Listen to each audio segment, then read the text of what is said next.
let's get things started. Right, so thank you all so much again for joining us today, October 19th, 2022. Today is a historic day for all Belizeans, and not just Belizeans, but for the people all around the world that look up to Belize for all our conservation efforts, our diversity in our people, our marine resources, our terrestrial resources. Thank you. So thank you again for being here to join us. To the people online, we hope that you're able to stay with us throughout the entire day. We just want to highlight, while I'm here, that this is a two-part event. We start with the official ceremonies, and then after the break, we will continue with an information session which will give you more information about what the MSP is, the importance of the MSP, and how we're going to go forward as a country in implementing this MSP, the Marine Spatial Plan for Belize. I'd like to start this morning by expressing through song our national identity. Please stand and join me in singing the national anthem of Belize, Land of the Free.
Thank you. You may be seated. And I apologize. I did not introduce myself when I started. Slight hiccup. My name is Hanny Salazar McLaughlin, and I am your Master of Ceremonies for the official ceremonies today. That song, our national anthem, always gives me cold seed. You know, we catch guzu. In a way, it's such a remarkable song. It reflects our history. It reflects our people, it reflects our diversity, it reflects our marine resources, through coral isles and over blue lagoons. What a better descriptor for our Caribbean Sea, our ocean, than that one short line in our national anthem. I want to start by introducing our first speaker to give the welcome address. This is Mrs. Narda Garcia, Chief Executive Officer at the Office of the Prime Minister. If you can please join me in welcoming CEO Garcia. Thank you.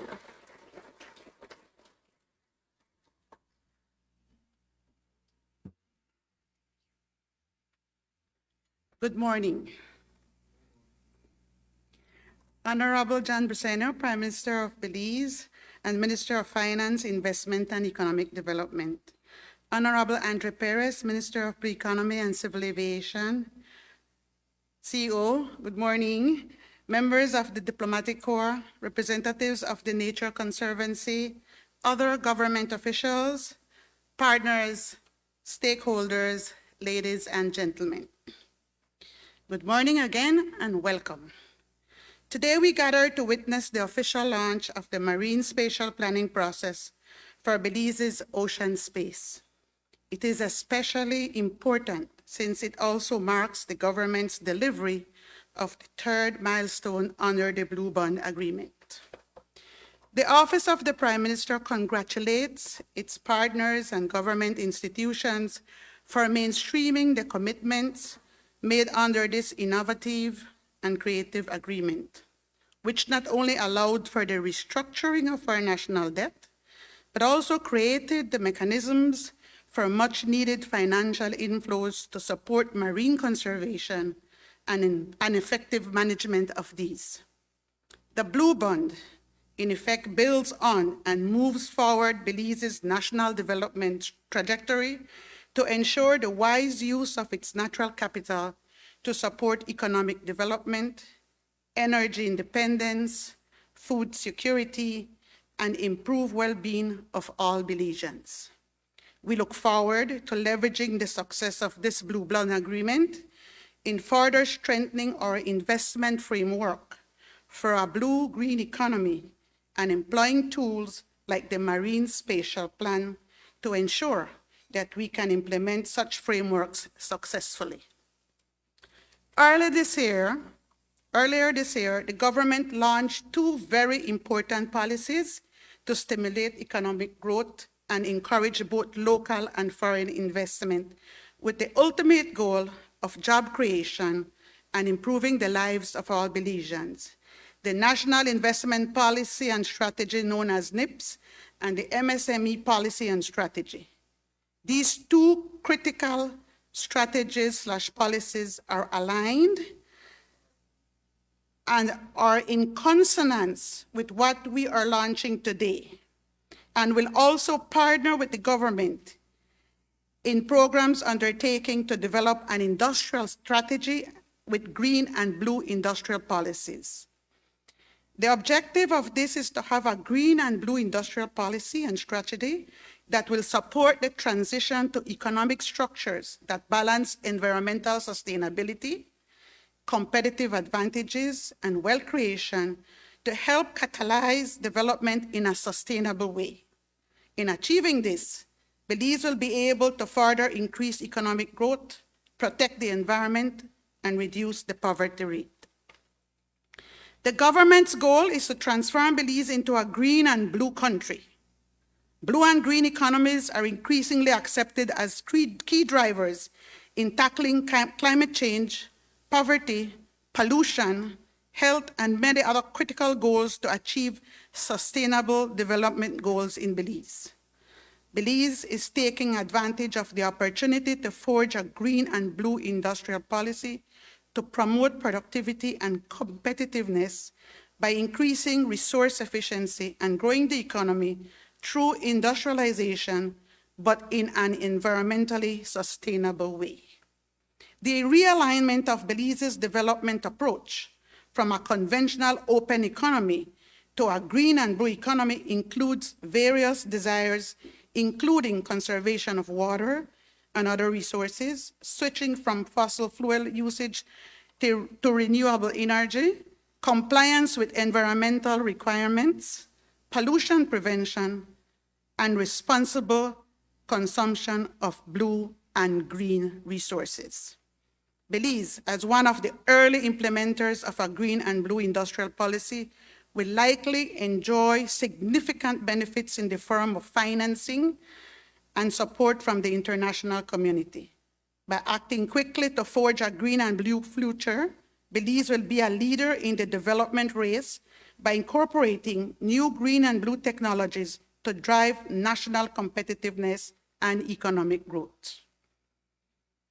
Both the blue and green economies will allow for the country to implement an industrial policy while meeting its commitments under its various international climate change agreements and the national goals set out in its national development plans, such as Plan Belize, the Medium-Term Development Plan, the Growth and Sustainable Development Strategy, the NIPS, and the MSME Strategy and Policy, and other policy documents.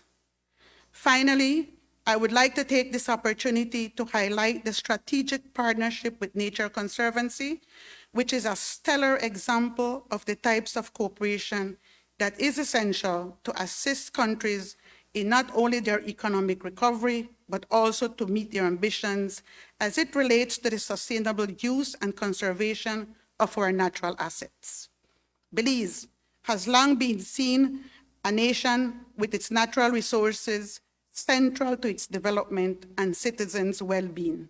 However, like most developing countries, it needs to find the mechanisms to put in place the instruments needed to allow it to realize its environmental, economic, and social objectives and targets. Ladies and gentlemen, thank you for joining us here today, which is a testament to your confidence in our ability to deliver on our Blue Bond commitments, but also your interest in partnering to see the successful realization of a well-done marine spatial plan, resulting to support a vibrant and robust blue economy. The Office of the Prime Minister looks forward to the inclusive and information-driven process. We view today's event as an excellent start to the Marine Spatial Plan process, since this plan is to serve the blue resources and the people well.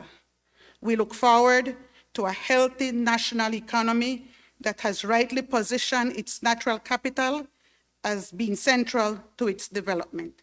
Thank you.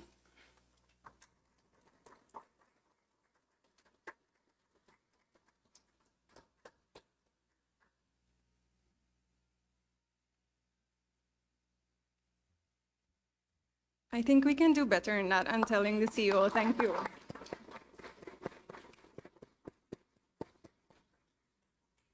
Thank you for that warm welcome address, CEO Garcia. I would like to highlight her message in that this is an opportunity for Belize to achieve more than we set out many years ago in trying to advance our ecological and social considerations for our country. So thank you for highlighting those things in our. The MSP process, the social, economic, and ecological components are integral to this marine spatial planning. And that's why all Belizeans are important to this process, because again, we recognize the diversity in our people and in our environment. And that is why this needs to be a participatory process and all-inclusive. Please next join me in welcoming the Honorable Andre Perez, the Minister of Blue Economy and Civil Aviation, to give his opening remarks.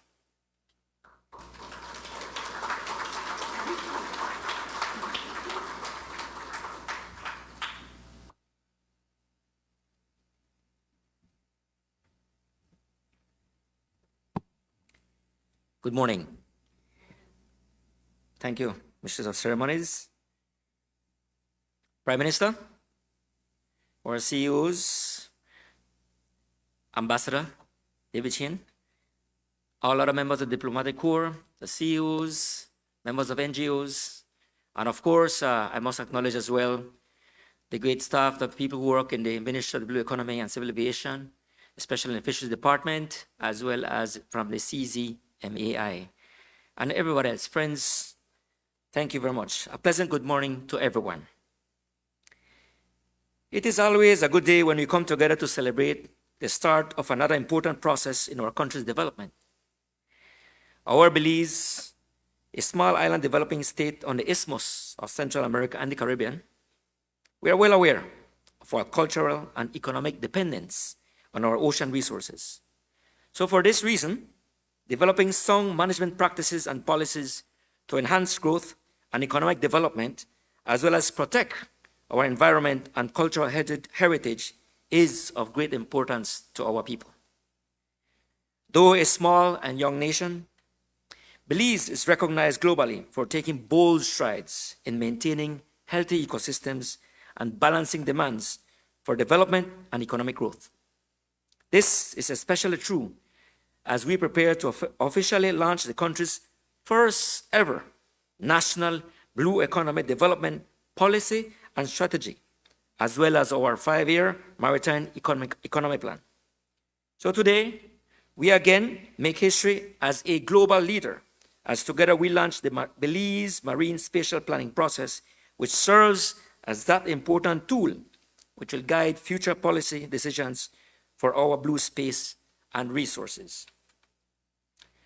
Through the Marine Spatial Planning, MSP, we will be better able to holistically plan and manage our ocean space and resources, to organize the use of the ocean space, as well as the interactions among and between uses. So before today, Belize focused on sector-specific approaches to our ocean resources management and use of our blue space. This limited an effective blue economy development and implementation. Today, we mark the move away from the traditional sector-based management to an integrated approach that recognizes multiple stakeholders' needs and the impact of human activities on our ocean ecosystems, our national economy, and our Belizean identity. This MSP will complement the Belize Blue Economy Development Policy and Strategy 2022-2027 and the Maritime Economy Plan, and advance other MSP approaches currently used in Belize, such as the Marine Protected Areas, Managed Access, and the Integrated Coastal Zone Management Plan. We recognize that Belize needs targeted and innovative research to improve evidence-based management of our blue space, to inform sustainable and sound management, and therefore developing a blueprint for area-based management that accounts for multiple management objectives, which is key. This MSP will benefit all Belizeans by reducing negative impacts and accelerating positive contributions with all sectors and groups that have a role to play. The government of Belize, through the Coastal Zone Management Authority and Institute, as the lead implementing agency, will provide information and guidance to achieve a vision for the sustainable long-term use and health of Belize Ocean for today and future generations through a transparent, inclusive, equitable, science-based, and participatory process. This is the goal of any MSP and thus a true blue economy for Belize. Thank you very much.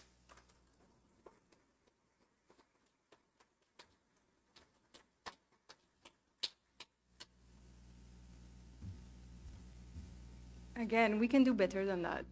Thank you, Minister Perez. That was a lovely, lovely remark. Thank you.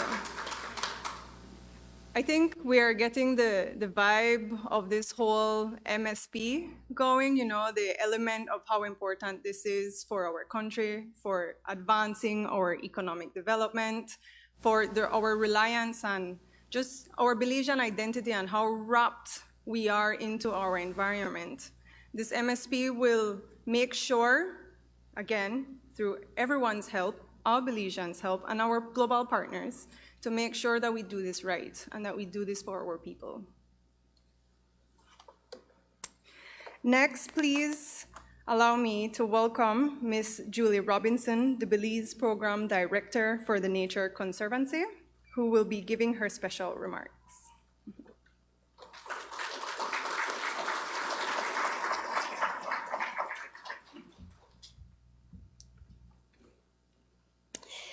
Good morning, everybody. And the protocol having been established, I would like to welcome you all again to being here on this momentous occasion. It is with great pride and humility that I stand before you today. Today marks the official launch of Belize's marine spatial planning process. Marine spatial plans, MSPs, are used around the world to improve ocean management, coastal management, and plan for sustainable economic development. It is a public, it is participatory, and it aims to safeguard the ecological, the social, and the economic fabric of our country. Now, the term Marine Spatial Plan, or MSP, is not necessarily a familiar term to most of us. It can be somewhat difficult to interpret or understand. So today what I wanted to talk about rather than MSP is something that we might all be a little bit more familiar with: designing our first home. You know, when you first start thinking about designing a home, what is the first thing that you do? You take a pencil, you put it on paper, and you start drawing out a floor plan. That's usually the very first thing you do. You start thinking about how many bathrooms you want, how many bedrooms, your kitchen. For me, I love cooking, so the kitchen is one of the most important places. So that is where I want to focus my effort. But maybe for my son, he wants to design his bedroom. So each person in the family will be looking at the home in a different way for a different purpose. What serves them? So all of these spaces, all of these rooms are connected and they're for a specific purpose. That is what we would call something like a marine spatial plan. So when we start designing our home, we are also designing a part of our future, not just for us, but for our children, for our grandchildren, and for generations to come. We have a vision of what we would like our home to look like and how we want it to function. So the MSP process is very, very similar. We will be putting pencil to paper and designing what our oceans should look like. We, all of us together, will be doing this.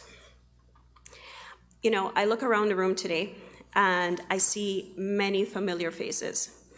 Faces of people who have spent a lifetime loving, appreciating, and most importantly, living off of our ocean. That way of life is being threatened, and we cannot continue to do business as usual. We need to be strategic. We need to be strategic in our thinking and in our planning.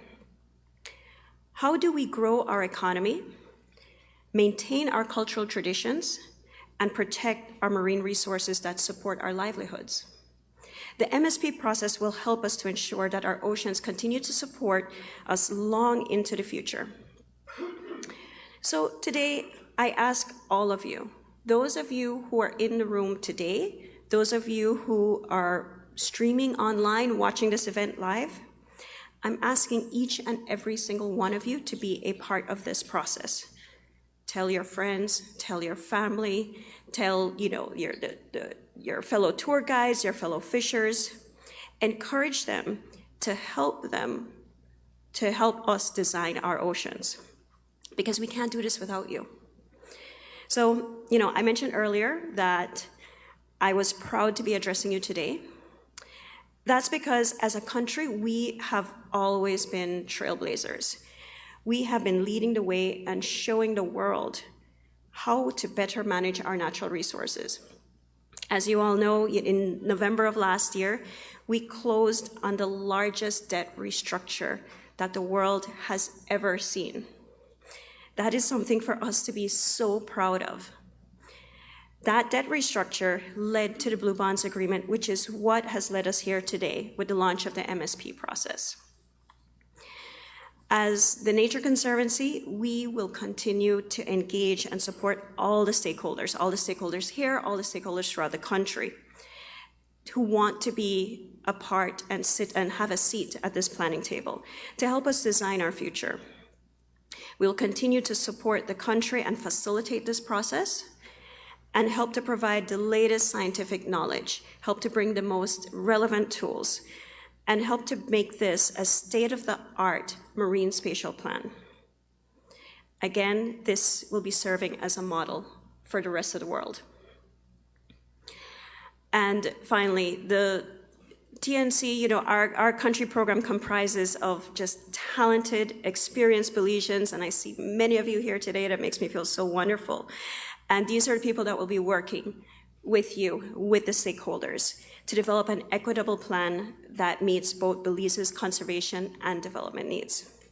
So today, I'm proud of that team. I am proud of all of our partners, government, non-government, private sector, everyone who has contributed to bringing us to where we are today and who will contribute towards getting us to our end goal. So please join me in celebrating today as we embark on this amazing journey together that will lead us to a more sustainable ocean management for generations to come. Thank you.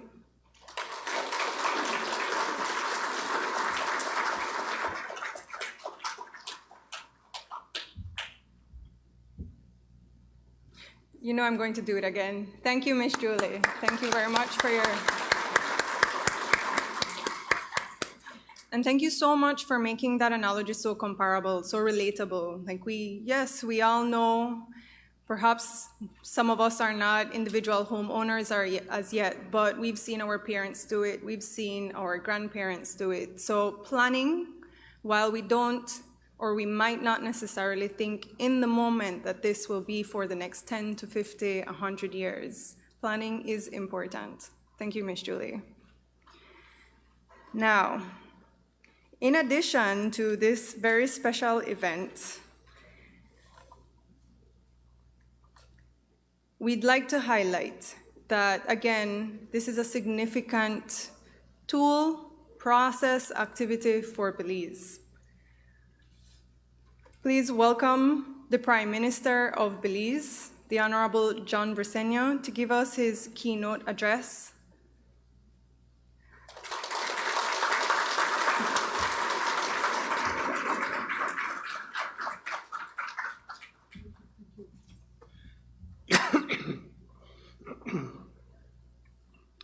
Actually, as I was listening to Julie just now, very good speech, by the way. I must tell you that it also helped me to reminisce a little bit. I am a proud Arinjoaqueño.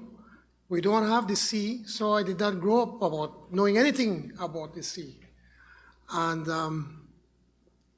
true story, I was attended the University of Texas, and I remember I was at the cafeteria, and I heard some of the young guys, like myself, I was young a long time ago, and they were talking about San Pedro, and they say, the diving is spectacular, the scuba diving and the fishing, and they look at me and say, John, I guess you must go there probably every week or at least once a month. And I looked at them and I said, I've never been to San Pedro. And they said, like, what? I said, no, I've never been to San Pedro. I said, are you mad? Why have you been to San Pedro? I said, well, it's there. I could go anytime. The point I'm trying to make is that when we were growing up, most of us, apart from those in San Pedro and the seacoast, knew about what it is to be out there in the sea, or the blue hole and or Barrier Reef and the fishing and all of that. I know about Cane Field, I know about drive tractor, but I don't know about going fishing. Which, by the way, if anybody feels sorry for me, who could invite me fishing, I've never been officially fishing in my life. But all of that has changed, all of that has transformed the way we think and how we look, especially when it comes to the issue of the Belize Barrier Reef. Because now you could go to every corner of this country and they will tell us the Belize Barrier Reef is the largest living barrier reef in the world. And all of us are so proud of being able to say that not only in Belize, but internationally. Which leads us to what we are doing here today when we're coming to the marine spatial plan that we want to try to work. So, ladies and gentlemen, good morning. I'm so happy to be here. I'm excited about what's taking place. And certainly I'm very happy that you all could join us for for the official launch of the marine spatial planning process. Because what is important, it is important that all of us participate in this planning process so we can say this is not a TNC thing or the government thing, this is a Belize thing. It's something where all of us participate so we know what we're doing and why it is important to come up with this plan.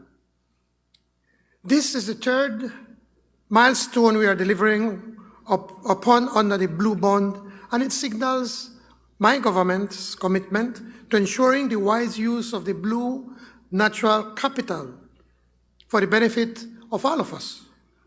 Earlier this year, we delivered on milestones 1 and 2 by increasing our total protected ocean space to 20.5%. Now, let me make something very clear. You know, there are 1 or 2 persons that were offended because I'm saying ocean space and not sea. You say, we don't have ocean. Well, ocean, sea, same thing. So if anybody want to write me up on Facebook afterwards, you know, we're talking about the same thing. We're still talking about the Caribbean Sea, but we refer to it as the ocean space. So we have done what we've moved now to our ocean space, so 20.5%. We also designated all the national lands in the Belize Barrier Reef Reserve System World Heritage Sites as mangrove reserves. We are committed to the task of ensuring that Belize's natural assets are central to our economic development and well-being for our people. We know that our natural assets are important for our livelihoods, security, climate resilience, and cultural heritage. To this end, we are duty-bound to ensure that they are utilized responsibly and that their functional integrity is safeguarded in order for them to provide important products and ecosystems services. Let me say this. No one is imposing this on us. This is not a foreign agenda. This is a Belizean agenda. Since independence, or for more than 4 decades, Belize has been a leader in conservation.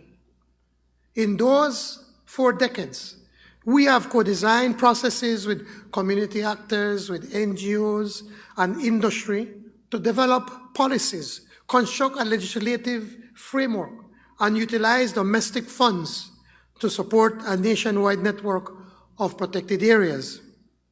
Since 2021, we developed key economic sectors such as our fisheries and ecotourism sectors. Likewise, we secured innovative external financial arrangements to further our conservation efforts through one of the first debt for nature swaps to protect tens of thousands of acres of forest. Our earlier efforts and vision, along with our natural capital, both marine and terrestrial, have allowed for the resilience and relatively good health and functionality of these resources.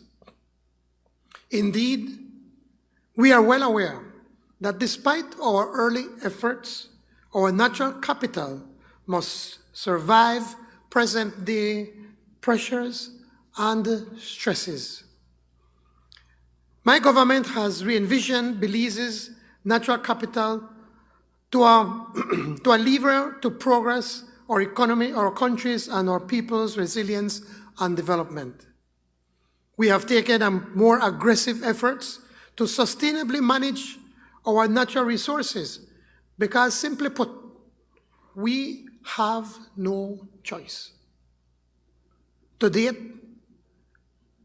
the Belize Blue Bond, successfully negotiated along with the Nature Conservancy in October of 2021, is the single largest debt for nature swap for marine conservation bond, and is viewed as one of the most innovative and creative approaches to debt restructure and debt forgiveness. Indeed, it is more than that, for it is meeting important nature-based and climate ambitions. As a matter of fact, since the Belize Blue Bond, several Caribbean and developing states have been exploring the possibility of replicating the Belize model, including Barbados, which recently announced its Blue Bond deal. The Belize Blue Bond deal is a triple win for Belize. One, it resulted in a reduction of our public debt by 12% of GDP. This was critical for our economy, which at the time was laden with never before seen levels of debt, unemployment, and potential monetary devaluation. Two, it resulted in the advancement of conservation and climate policy expansion. And three, equally important, it is the long-term financing mechanism created by the Blue Bonds.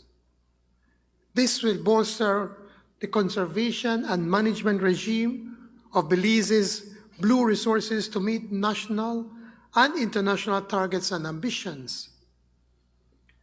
Like most small island developing states, the effective management of our ocean space is a must for our survival and climate resilience. Through the Marine Spatial Plan, the Blue Bond will allow us to develop a blueprint for sustainable development and growth, as well as see the protection of up to 30% of our total ocean space. This is now possible through the Endowment Fund, which over the next 20 years will make available approximately $100 million, but also through the annual financial inflows from government of approximately $80 million over the next 20 years. This is specifically to support on-the-ground organizations working in marine conservation and sustainable use of our blue resources. So you see, in this regard, our leadership as a country should be celebrated. Ladies and gentlemen, I am pleased to say that Belize is on the road to recovery. Our homegrown financial and economic plan is showing us encouraging results, and my government has been working diligently in strengthening our investment framework and regimes for positioning and integrating our natural capital into our broader development and policy objectives. Today, there's renewed confidence in the private and development sectors. We are now seen as a government and country of actions and results, as demonstrated by this launch.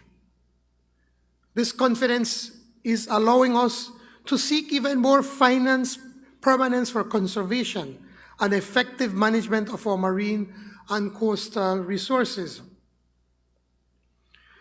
This is evidenced by our partnership with the World Wildlife Fund to design a project for finance permanence, or PFP, which is expected to leverage the success of our blue bonds and complement its targeted areas.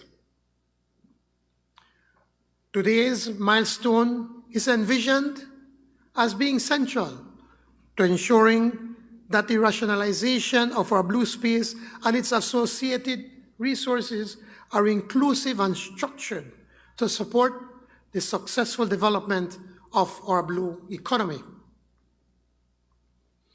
We are determined to employ a framework that results in a vibrant and robust blue economy, contributing meaningfully to our national economy and the welfare of our citizenry.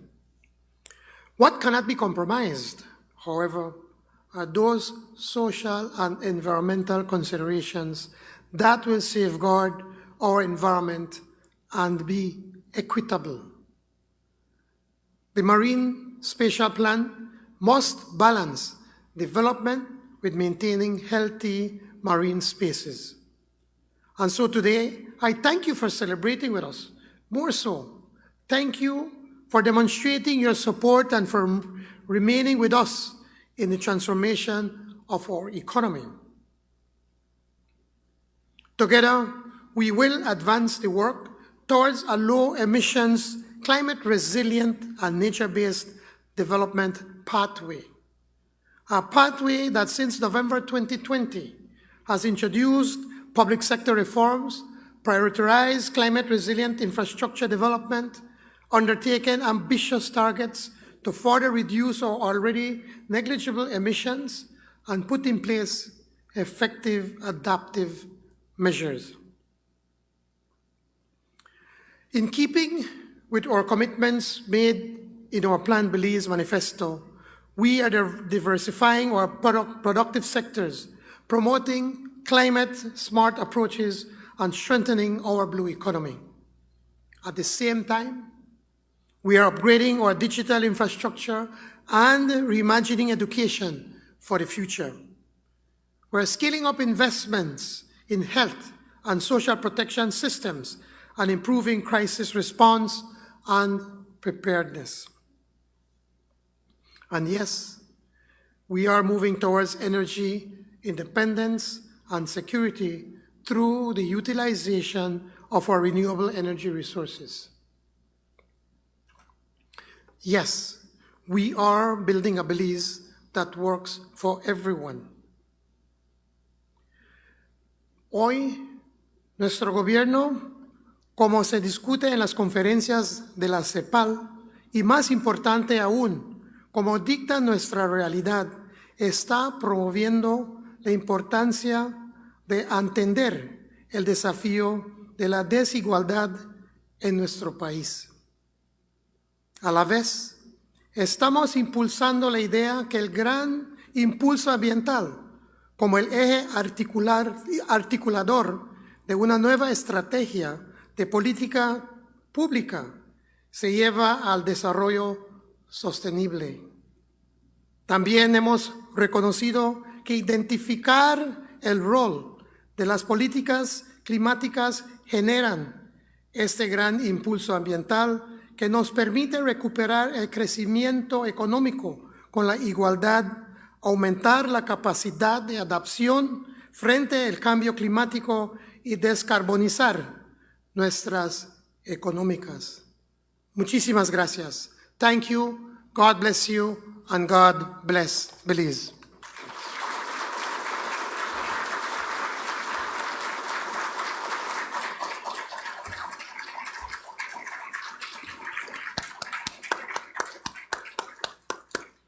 Thank you, Prime Minister, for your keynote address. And thank you for mixing it up there to, again, exemplify our diversity in our people.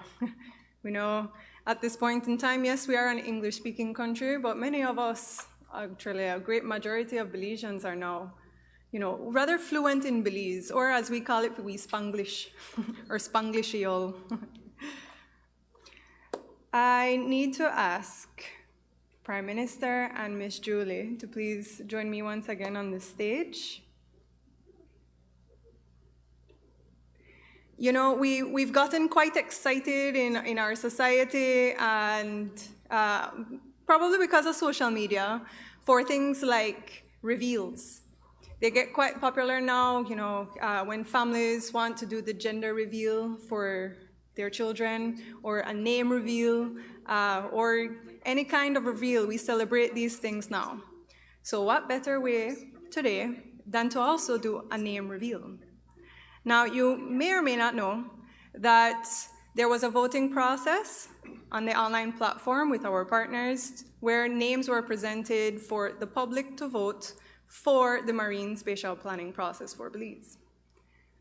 I'd like to now ask our Prime Minister and Ms. Robinson to step up to our display. I'm going to take this off. Please don't make noise. Okay, great. Please hold the side of the flowers each. Thank you. And at the count of 3, lift it and reveal our name. 3, 2, 1.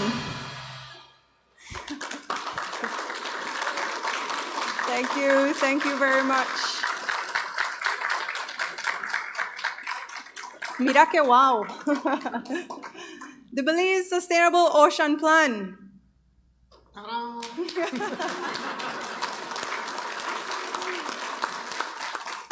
Thank you, thank you. Any additional words, any feelings, any? Thank you to everybody that voted. Thank you, everybody. I know I vote because it's my right and it's my privilege to be able to vote in a democratic country. So thank you very much to everybody who participated in the online event and to the steering committee and the organizing committee, the Coastal Zone Management Authority and Institute who have been working diligently with the Nature Conservancy to put this event together. And yeah, thank you. Thank you. Yeah.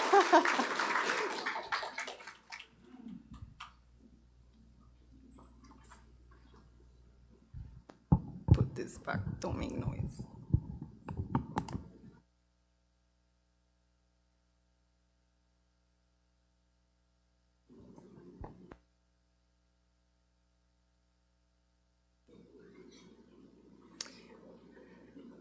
Okay, that was a bit of excitement. I get the hype just now. Last and certainly not least, we all know her for her presence. She's always at these activities because she genuinely believes in them. And for that, I give her much respect. Thank you. And please join me in welcoming the Chief Executive Officer of the Ministry of Blue Economy and Civil Aviation, Ms. Kennedy Carrillo, to give her closing remarks.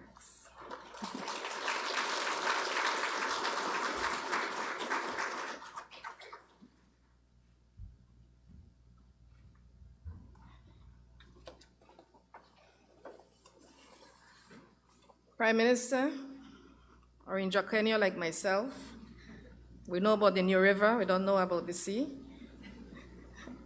CEO Garcia, of course, my good minister, Andrea Perez, Julie Robinson, my wonderful friend, Ambassador Chien, distinguished guests, every single one of you. Good morning.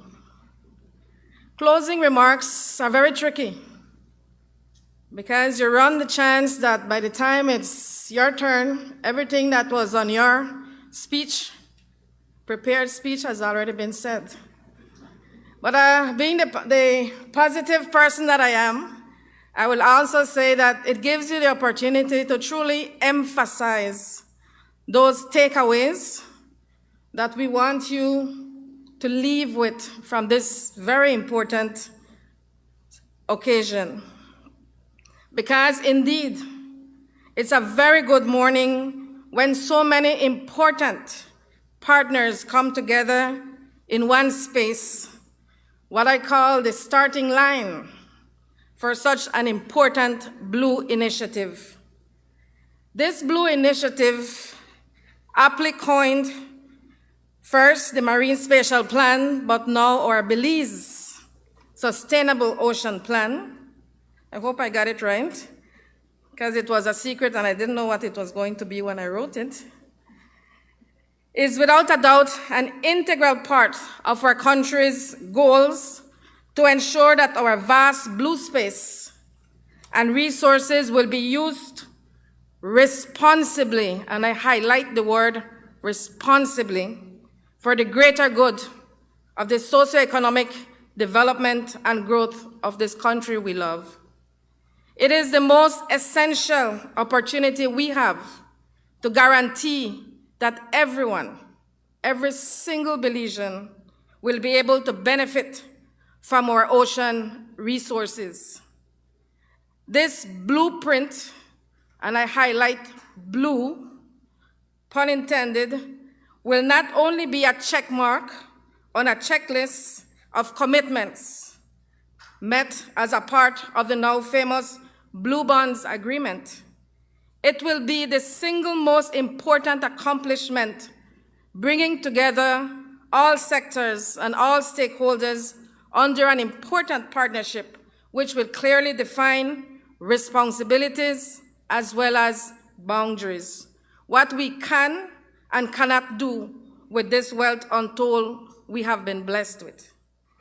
When we started off on the mission of establishing Belize's first ever Ministry of Blue Economy, we started off fully cognizant that we were being challenged to find that delicate balance between being innovative and inventive in the use of our ocean resources to move our economy forward, but to do so in a manner that is responsible and sustainable.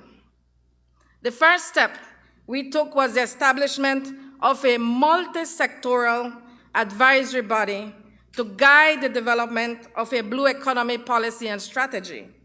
This was indicative of our conviction that our country's blue economy must be built on a solid foundation reflective of inclusion, partnership, and joint vision. Bringing together key government ministries such as economic development, sustainable development, tourism, environmental NGOs, both local and international, the private sector, and most importantly, the fishing communities, was a necessary and very important strategy. On the 31st of this month, we will all come together.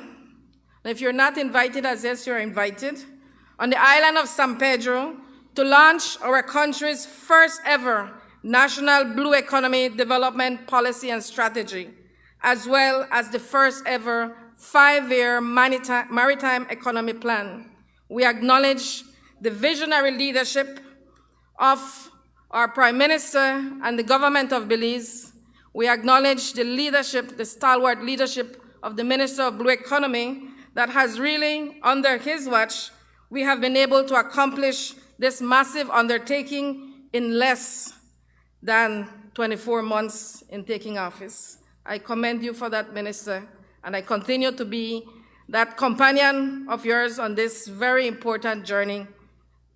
Now today, once again, true to our principle of inclusion, partnership, and joint vision, we all come together to see the launch of another important initiative in the development of our country's blue economy, our Belize Sustainable Ocean Plan. I take this opportunity to thank all those persons and entities who have willingly agreed to form part of the Marine Spatial Plan Steering Committee and those who provide all the necessary technical guidance and support to make this a reality. I commend CEO Chantal Samuels of the Coastal Zone Management Authority and Institute and her board and team who are at the forefront of this important process. Ladies and gentlemen, I will leave you with something that Minister Perez asked me when he invited me to join him on this journey. He said, "Are you ready to take the plunge?" And I said, "Which plunge?" He said, "The plunge into the deep blue." Ladies and gentlemen, thank you so much for joining us, and we continue this journey together. Thank you.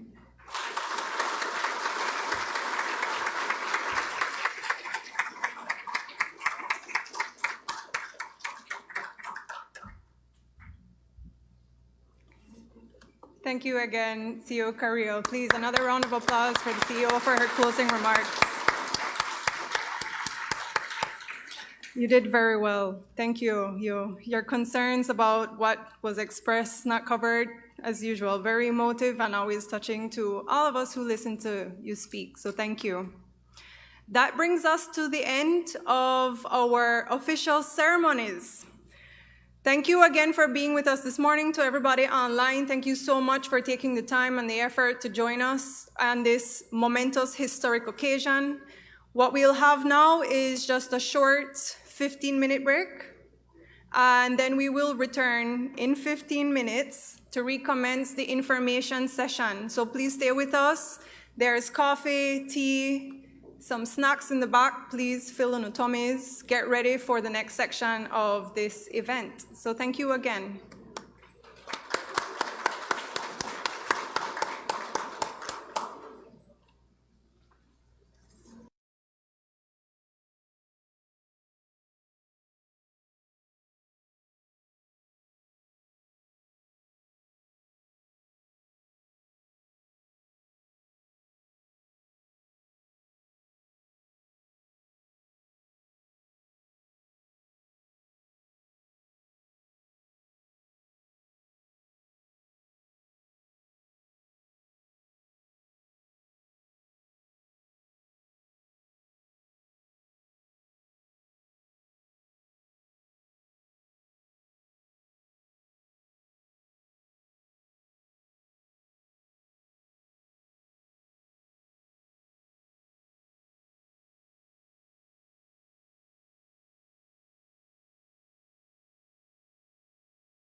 Life on Earth depends on the ocean. It covers 71% of our planet, and naturally, people care deeply about it. With its abundant life and vast resources, the ocean means something different to every one of us. We all have our own interests. Generations of fishermen have gained a livelihood from the ocean.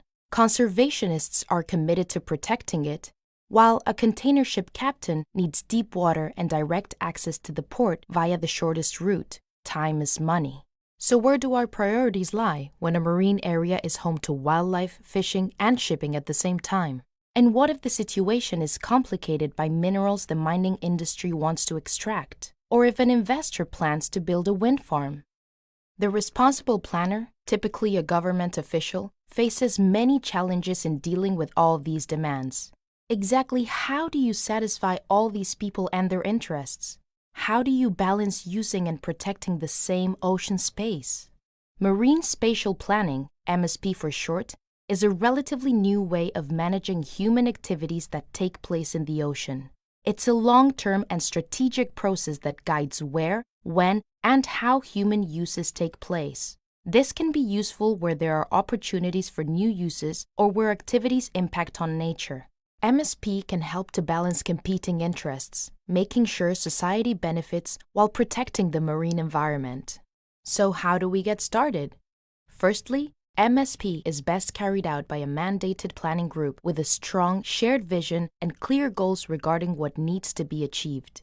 The planners must listen to as many interested parties as possible, and not just at the start, but right through the process. By working together with all those stakeholders that have an interest in the ocean, planners ensure that marine users build trust, commit to the process, and feel ownership of the plan produced with their help. Of course, this will bring questions. Lots of them. Shall we exclude mining from important fishing grounds?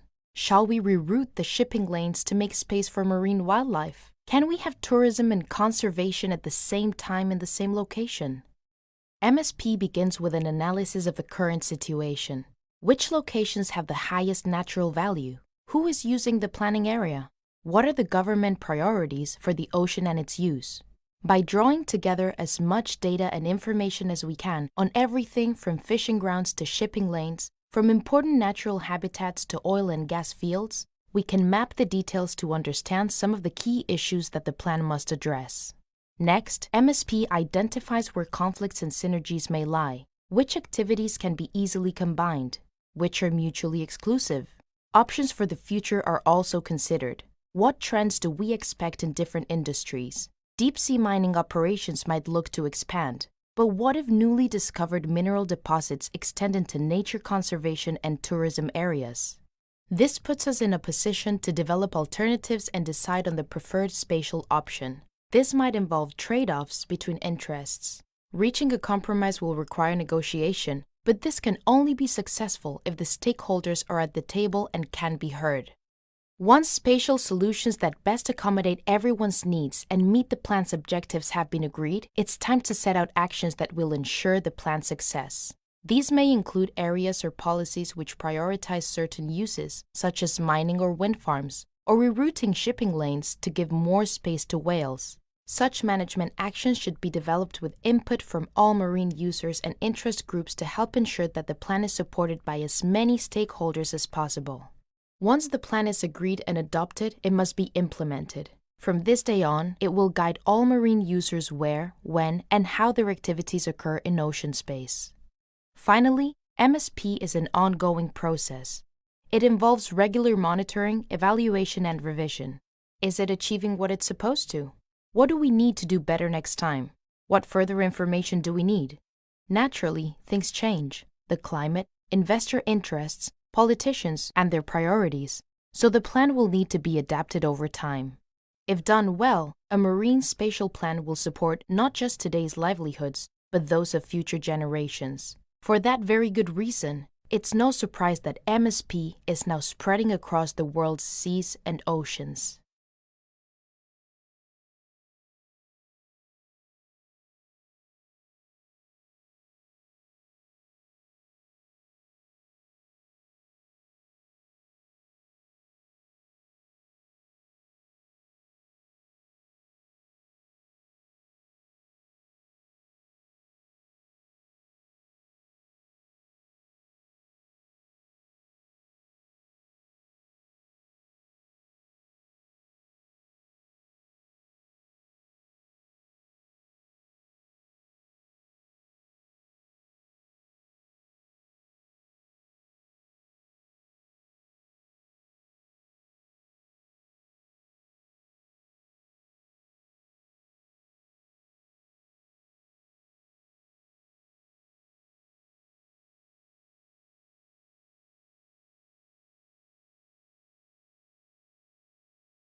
Life on Earth depends on the ocean. It covers 71% of our planet, and naturally, people care deeply about it. With its abundant life and vast resources, the ocean means something different to every one of us. We all have our own interests. Generations of fishermen have gained a livelihood from the ocean. Conservationists are committed to protecting it, while a container ship captain needs deep water and direct access to the port via the shortest route. Time is money. So where do our priorities lie when a marine area is home to wildlife, fishing, and shipping at the same time? And what if the situation is complicated by minerals the mining industry wants to extract? Or if an investor plans to build a wind farm? The responsible planner, typically a government official, faces many challenges in dealing with all these demands. Exactly how do you satisfy all these people and their interests? How do you balance using and protecting the same ocean space? Marine spatial planning, MSP for short, is a relatively new way of managing human activities that take place in the ocean. It's a long-term and strategic process that guides where, when, and how human uses take place. This can be useful where there are opportunities for new uses or where activities impact on nature. MSP can help to balance competing interests, making sure society benefits while protecting the marine environment. So how do we get started? Firstly, MSP is best carried out by a mandated planning group with a strong shared vision and clear goals regarding what needs to be achieved. The planners must listen to as many interested parties as possible, and not just at the start, but right through the process. By working together with all those stakeholders that have an interest in the ocean, planners ensure that marine users build trust, commit to the process, and feel ownership of the plan produced with their help. Of course, this will bring questions. Lots of them. Shall we exclude mining from important fishing grounds? Shall we reroute the shipping lanes to make space for marine wildlife? Can we have tourism and conservation at the same time in the same location? MSP begins with an analysis of the current situation. Which locations have the highest natural value? Who is using the planning area? What are the government priorities for the ocean and its use? By drawing together as much data and information as we can on everything from fishing grounds to shipping lanes, from important natural habitats to oil and gas fields, we can map the details to understand some of the key issues that the plan must address. Next, MSP identifies where conflicts and synergies may lie, which activities can be easily combined, which are mutually exclusive. Options for the future are also considered. What trends do we expect in different industries? Deep-sea mining operations might look to expand, but what if newly discovered mineral deposits extend into nature conservation and tourism areas? This puts us in a position to develop alternatives and decide on the preferred spatial option. This might involve trade-offs between interests. Reaching a compromise will require negotiation, but this can only be successful if the stakeholders are at the table and can be heard. Once spatial solutions that best accommodate everyone's needs and meet the plan's objectives have been agreed, it's time to set out actions that will ensure the plan's success.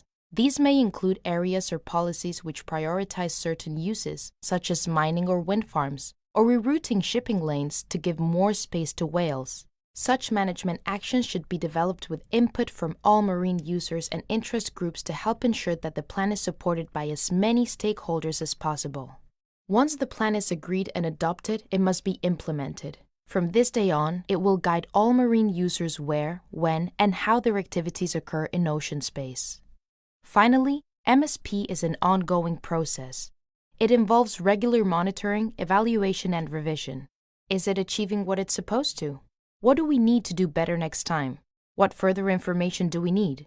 Naturally, things change. The climate, investor interests, politicians, and their priorities. So the plan will need to be adapted over time. If done well, a marine spatial plan will support not just today's livelihoods, but those of future generations. For that very good reason, it's no surprise that MSP is now spreading across the world's seas and oceans.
Okay, that really was the final call for people to come back to their tables. If you can return to your seats, that it would be great.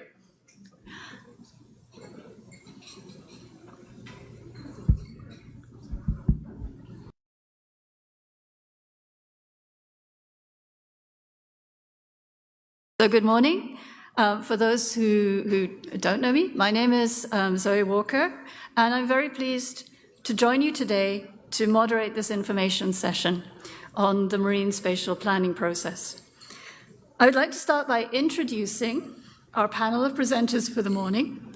We have Safira Vasquez, the Senior Technical Officer of the Belize Blue Bonds and Finance Permanence Unit. We have Samir Rosado, the Marine Spatial Plan Process Lead from the Coastal Zone Management Authority and Institute. We have Andrea Rosado, who is the GIS and Data Manager of the Coastal Zone Management Authority and Institute. Nidia Chacon, who is the Stakeholder Engagement Specialist of the Nature Conservancy, and Chantal Samuels, who is the Chief Executive Officer of the Coastal Zone Management Authority and Institute. This session will be set up with 2 sets of presentations, followed by a question and answer session. We have 2 microphones set up in the aisles, so we'll run those sessions with anyone who wishes to ask questions will be asked to raise their hand and then go to one of those microphones to ask the question. If you have questions and you're online, we have people ready to take those questions and ask them within this information session. So our first presentation is on Belize's commitments under the Conservation Funding Agreement. This is being presented by Safira Vasquez of the Belize Blue Bond and Finance Permanence Unit.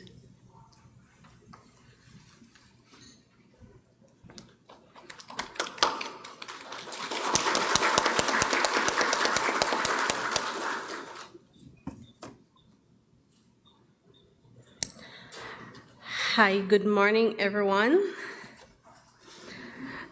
I have been tasked with presenting to you the conservation commitments and to show how they are linked or connected to the activity that we are here for today and our Belize Marine Spatial Plan as outlined in the Blue Loan Agreements and the Conservation Funding Agreement.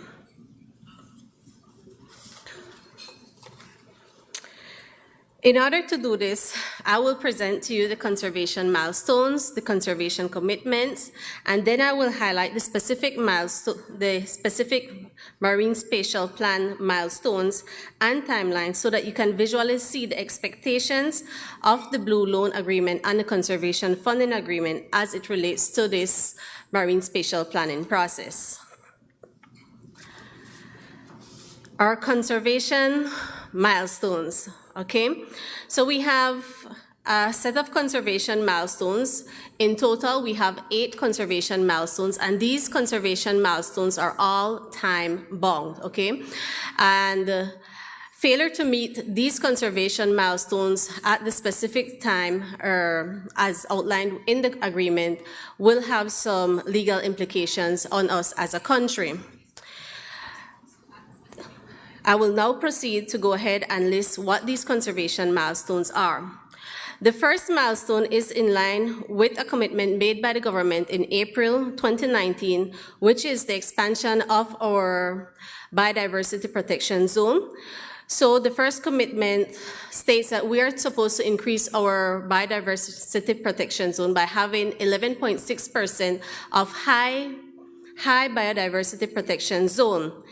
Upon meeting this milestone, it then means that we will have 9% medium protection biodiversity zone for a total of 20.5% biodiversity protection zones. Our second milestone is that all remaining public land within the Belize Barrier Reef Reserve System will be designated as strict mangrove reserves. The third milestone is the initiation of the marine spatial planning process, of which we are here today for.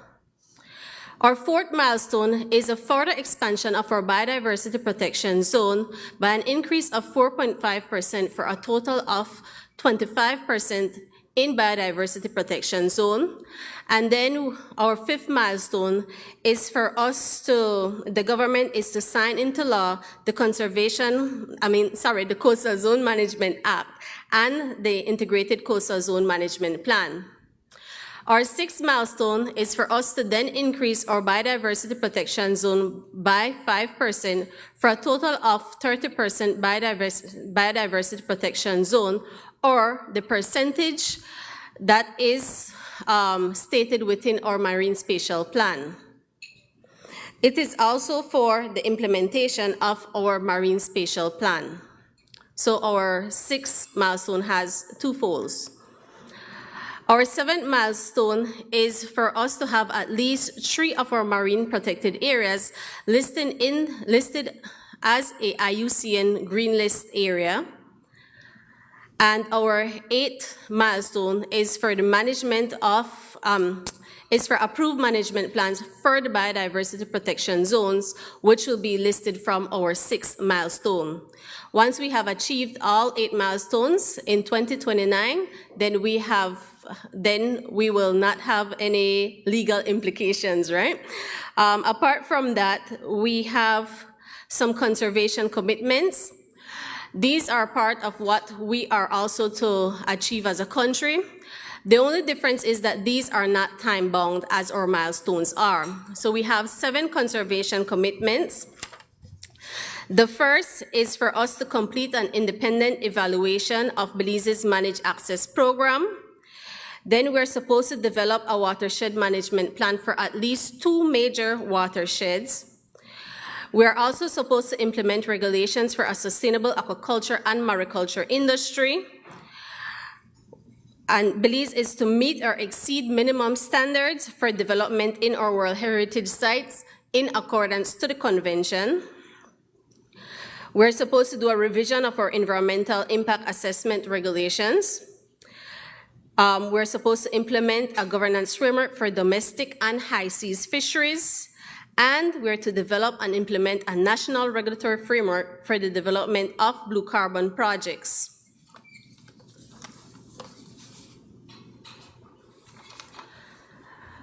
So here we have our marine spatial plan milestones.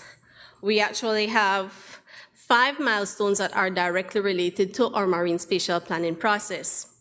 The first milestone, which is for the increase of our 11.6%, increase of our biodiversity protection zone to 11.6 for a total of 20.5%, is one of the MSP-related milestones, and we have accomplished this in May 2022, May of this year.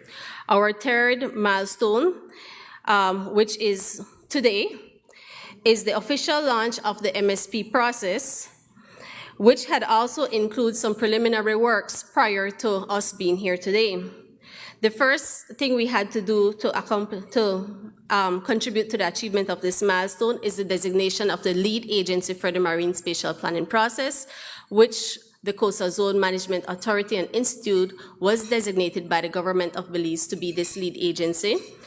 The second was the establishment of a Marine Spatial Planning Steering Committee, which should be comprised of government, non-government, stakeholders from various sectors, as outlined within the agreement. This has already been completed, hence we are here today for our official launch, right? And as you notice, it says that we should accomplish this milestone by November 2022, so we are a tad bit early, right? A few days early on our accomplishment. So let's give ourselves a round of applause, guys, right? We're doing great things, right? The fourth milestone, which is related to our MSP, is for the expansion of the 25%, is for have an expanded biodiversity protection zone of up to 25%. This is to be completed in November 2024. And our sixth milestone is also for us to complete the biodiversity expansion zone of up to 30% or the percentage that is stated or recommended by the Marine Spatial Plan process, right? So it's up to 30% that we can have in biodiversity protection zone. And this is also, and this milestone is twofold because this milestone also includes for us to have a legally enforceable marine spatial plan by 2026, by November 2026. And then last, we can't just have a plan, right? I mean, we can't just have these biodiversity protection zone. We actually need to have management plans to be able to effectively and sustainably manage these biodiversity protection zones. So that gives us fair enough time to accomplish this by November 2029, looking at all the biodiversity protection zones, which will be outlined by the time we have completed milestone 6. So these are our MSP related milestones. We have milestones 1, 3, 4, 6, and 8. Okay, so that's it for my presentation, as I have presented to you the conservation commitments along with our MSP related milestones. Thank you all.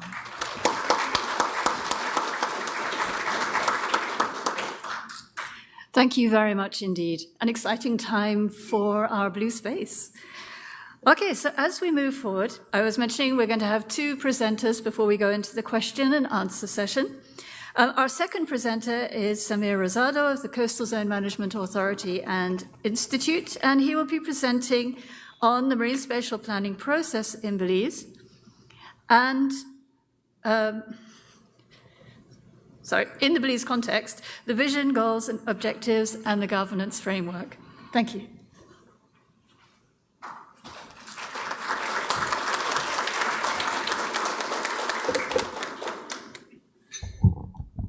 Sorry.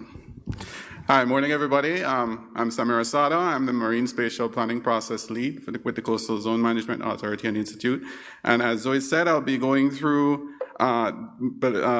marine spatial planning in the Belize context and also looking at the governance framework that has been established, as well as the visions and goals. So in order for us to understand what we are undertaking as a country, we first need to understand what marine spatial planning is. IOC UNESCO defines marine spatial planning as a public process of analyzing and allocating the spatial and temporal distribution of human activities in marine areas to achieve ecological, economic, and social objectives that are usually specified through a political process. Simply put, MSP is a process through which all relevant stakeholders can come together to decide the best use of the ocean space. In doing so, they can identify and resolve conflicts and maximize complements, while simultaneously creating a balance between the multiple objectives of activities in the area and ensuring that the resources, their resources, our resources, are sustainable over time. So in the case of Belize, for our Belize Marine Spatial Plan, under Clause 1 of the Conservation Funding Agreement, Belize has committed to developing and implementing a marine spatial plan that expands the percentage of biodiversity protections from 15.9, actually it is currently 20.5%, to up to 30% of the Belize's ocean space, or the percent stated in the MSP, whichever is lower. Of that 30%, 15% has to be designated as high biodiversity protection zones, and 15% must have medium protection biodiversity protection zones. Next, it must denote in reasonable detail all the permissible activities that can lawfully be carried out in any part of Belize's ocean. So really, we are charting the way forward in terms of how we are utilizing this space. Next, it must make provisions for gazetting of all biodiversity protection zones and submit to the relevant international authorities. It must contain an implementation plan, and it must be legally enforceable and implemented. So in addition to this, Belize is not just obligated to create a plan in any way, shape, or form. Actually, Belize is obligated to utilize global best practices in order to ensure the marine conservation outcomes and biodiversity protection that the process has set out to achieve. These global best practices are that the process itself must be inclusive, transparent, participatory, and equitable. So everybody should be involved. They should have equitable access at the end of the day. The process should be transparent. Everybody should know what's happening, and it must be participatory because we are not doing this for us. In terms of coastal zone, we're not doing this for us, but as Belizeans, we need to do this for ourselves. So everybody needs to come to the table. Next, it must contain spatial and aspatial components. It needs to address current needs, but as well be anticipatory and forward-looking in terms of how we will utilize these resources in the future. It must contain smart objectives for the plan because the impacts need to be measurable, so we need to be able to monitor it over time. It must be evidence-based, utilizing the best available science, information, and knowledge. It must contain adaptive systems and frameworks to allow it to be modified over time. As we know, issues evolve over time, and so this plan also must evolve along with it. It must have a long-term sustainable financing mechanism built in, and then finally, it must be legally enforceable to support implementation. So if done correctly, some of the anticipated benefits of utilizing this MSP approach are that it would protect biodiversity in terms of the species, habitats, and ecosystems that we hold so dear. It would improve stakeholder participation, as I just mentioned. This process has to be inclusive, it has to be participatory, it has to be equitable, and I'm stressing these words because I want to get across the message that everybody needs to be involved and everybody needs to come to the table. It promotes actions to address climate change impacts. It improves the sustainable use of resources, both current and in the long term. It increases the certainty of investment opportunities for blue economy development, manages overlaps and conflicts in uses of space and resources, improves buying and decision-making, and it presents a practical solution to avoid and reduce human impacts. Now, MSP is not new to Belize. Most recently, it was used for the process of preparing the Belize Integrated Coastal Zone Management Plan. During this ICZM process, the CZMAI worked with stakeholders from all relevant sectors in Belize to analyze their current use of space and to assess if there are any spatial conflicts and complements. Having established the CZMAI then worked with these stakeholders to analyze future use, using a scenario-based approach supplemented by, of course, decision support tools, and the resulting output was a zoning scheme reflective of their vision of their coastal zone. Now, to sort of draw parallels with that process and what we are embarking upon, some of the differences between the two, between the Belize ICZM plan and this new Belize Sustainable Ocean Plan. I need to start using that name. With the Belize ICZM plan, it was more of a guiding MSP, meaning that it set forth recommendations as to the best use of space, but was not legally binding. The scope of it was the extent of the territorial sea. It focused on activities that were currently taking place within the blue space, and it sought to reduce the risk from those activities to sensitive habitats such as corals, seagrass beds, and mangroves in an attempt to ensure that the delivery of ecosystem services over time.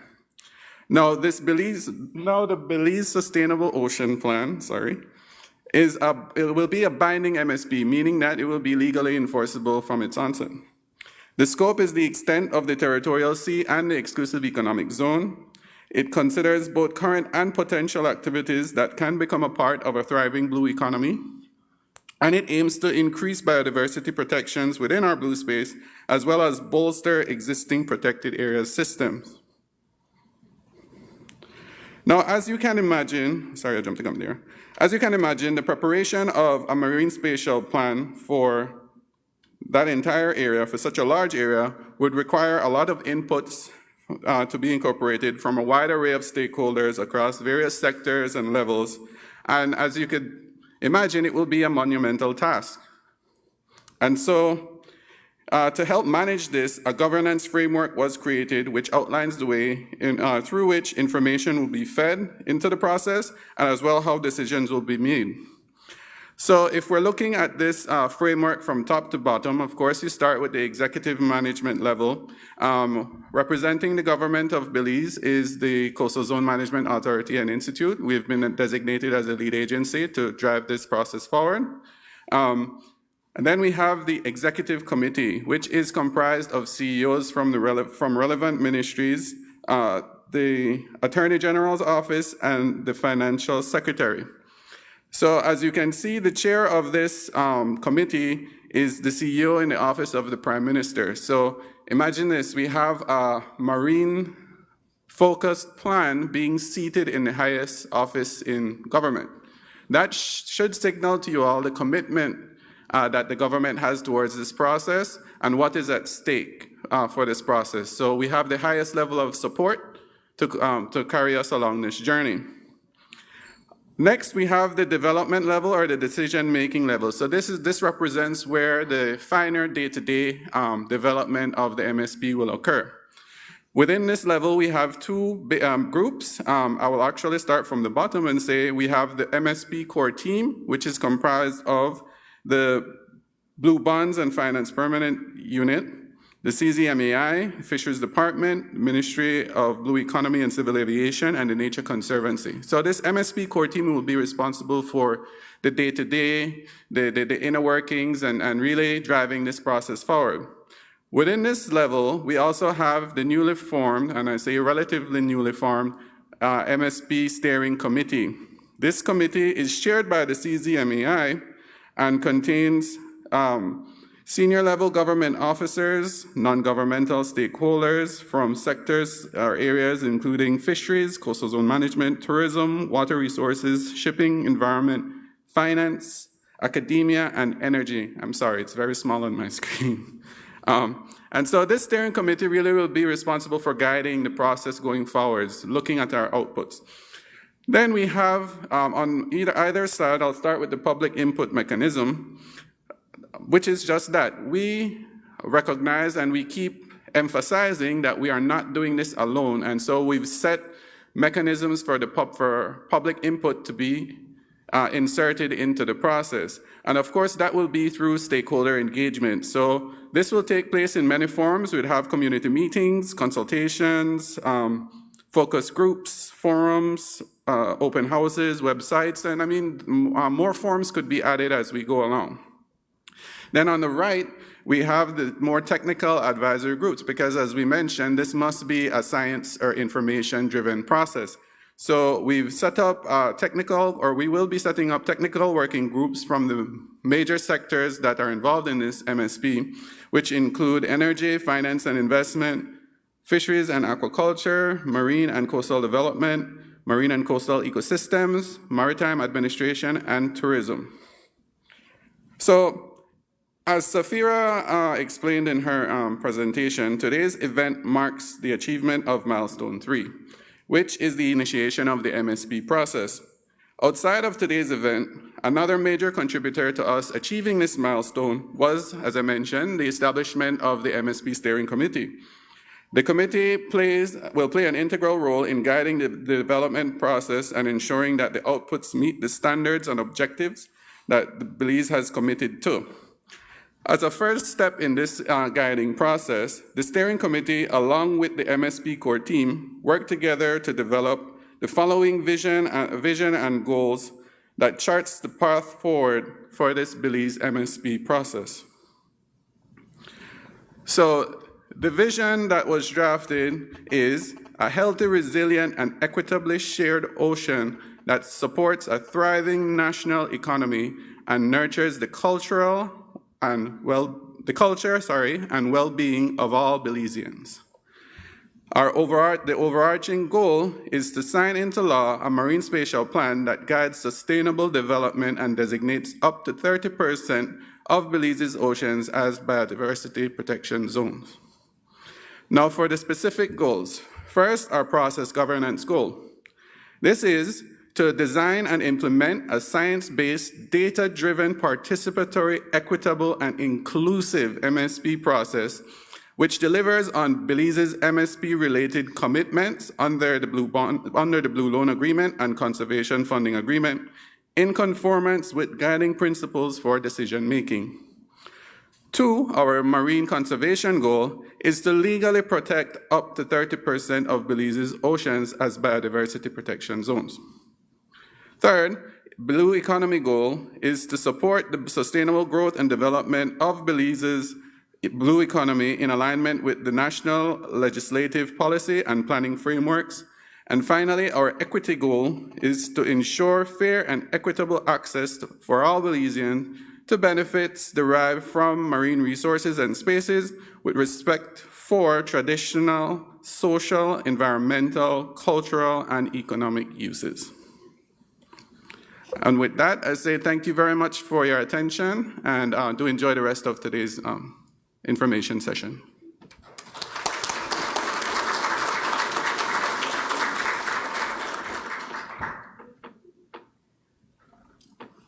He's a lot taller than I am. There we go. No, that's no problem.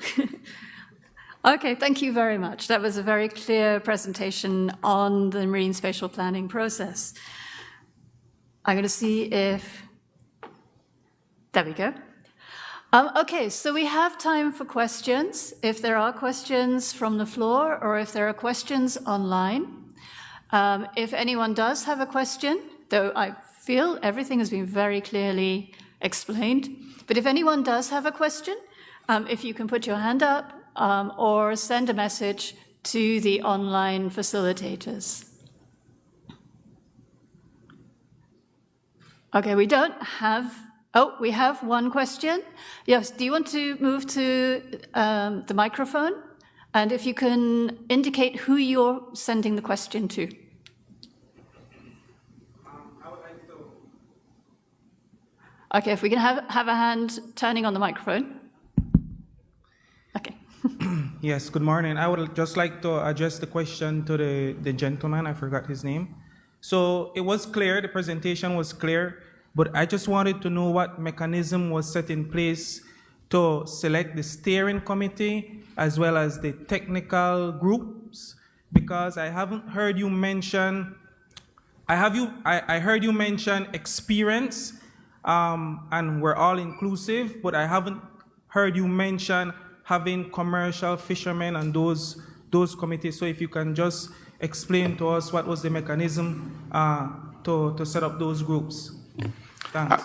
Absolutely. Thank you for your question. The composition was of that steering committee was guided by the Conservation Funding Agreement. It was set out in the commitments what groups should be represented on the steering committee.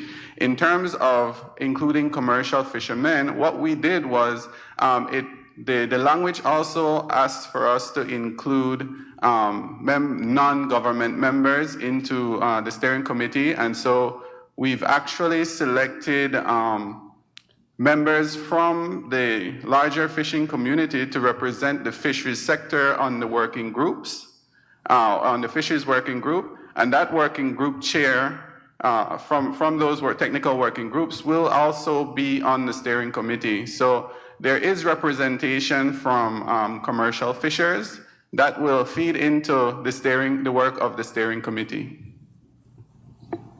Thank you. I hope that answers your question. Nicole, you had a question?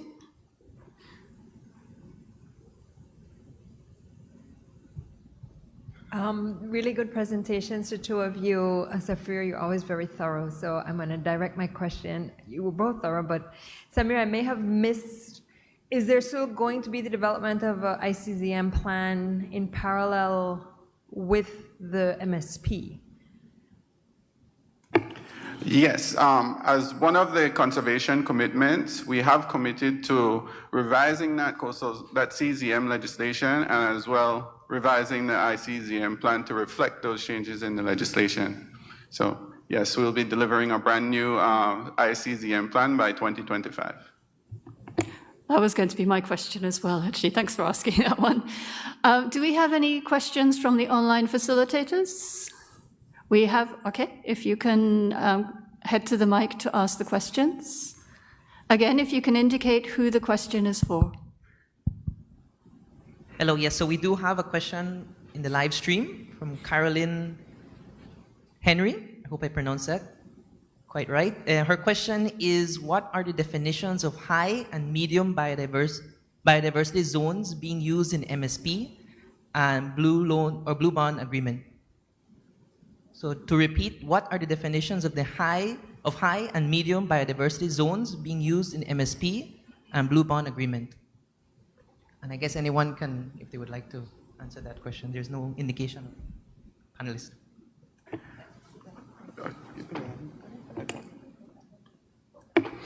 Yeah, the exact definition of high and medium, it's based on the international standards that we will be using for the process. The exact definition of it, I must admit that I do not have on hand.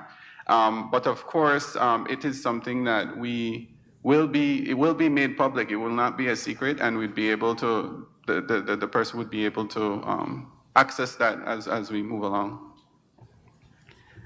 We do have time for another question. Good morning. Charmaine Saunders, University of the West Indies. In your project steering committee, I noticed you had academia. Academia at the higher education level is represented by 3 universities, including mine, the national and a private university. I'm just wondering how the selection for the steering committee member will be made representative of academia. Sorry, my question is for Samir. Oh, okay. Yeah, so as I mentioned, the language from the commitment was descriptive of academia. We selected the national universities and, like you said, the private university. The idea is that through, first of all, through the workings of the steering committee, we do have a representative from the University of Belize on there. Outside of that, we will have universities represented on many of the technical working groups who will also feed into the process of the steering committee. So the way it will work, we have those 7 technical working groups. It will be chaired by various members, and those chairs will act or serve on the steering committee. So there will be several avenues for academia to be represented within the workings of the steering committee. Thank you. We have any more questions online? Zoe, Okay. if I can just add to what Mr. Rosado mentioned, the technical working groups are currently in the phase of being established. So the door has not closed yet in terms of the opportunity to broaden the participation of academia on those technical working groups. But at this point in time, in terms of the steering committee, the National University, University of Belize, holds a seat and is the representative for academia. But we will definitely reach out, Dr. Saunders. Thank you very much for that addition. I understand we have another online question. Yes, and I'll just sit down to answer it. It's quite a long one. So it just says, question for panel. There were several references to enforceability of the MSP. Belize is known to have excellent policies in the area of marine conservation, but implementation has often been problematic. What specific steps will be taken to ensure effective implementation, and will resources be specifically allocated for this purpose? This is from Phil Karp from the Facebook live stream. Okay, good morning. As was indicated earlier on in the official ceremonies, the government of Belize have high priority in this. The idea is that we will be using this first Blue Bond model to further engage in other such initiatives for our country to assist us in sustainably managing our resources and also in building our building our blue economy, as was indicated in our official ceremony. So there is high interest in this area, so we will be, the government is ensuring for implementation. The fund that will be available, as was also indicated, was those from the conservation funding agreement. We have cash flow every year, leading up to $80 million for over a period of 20 years, and then we will also have an endowment fund afterwards. The government also has established the Blue Bond and Finance Permanence, so we're also doing a Finance Permanence program, which will be also assisting us in ensuring that we have the available funding or finances needed to implement these activities. Also, I would just like to further elaborate on a question that was asked earlier in terms of the high biodiversity protection zones and the medium protection biodiversity zones. For the high biodiversity protection zones, these are considered no-take zones, and the medium biodiversity protection zones, they are general use zones. Thank you very much. Do we have any final questions from the floor? We can take one more if there is another question. Zoe, I just wanted to add to what Ms. Vasquez mentioned and to try to complement what you've said in terms of the query and concern regarding enforcement. So in addition to having the flow of financial resources available to support enforcement, I think we will all agree that there is a need to ensure that there is a legislative framework in place to support enforcement. And so to that end, the government of Belize really is obligated to ensure that this MSP will be legally enforceable. And so we will be developing a policy and plan for the implementation. And critically important will be the need to enact the regulations that will be required to enforce the zones that will result from the process. So these are very important considerations, and we're very happy that the general public is asking these kinds of questions. And at every stage of the process, we will need to ensure that this matter of enforcement and implementation is kept at the fore. But I just wanted to add that to complement the response from my colleague. Thanks. Thank you very much. Okay, we're moving on to our third presenter, Andrea Rosado. She is the GIS Data Manager for the Coastal Zone Management Authority and Institute, and she is presenting on the current mapping of existing activities.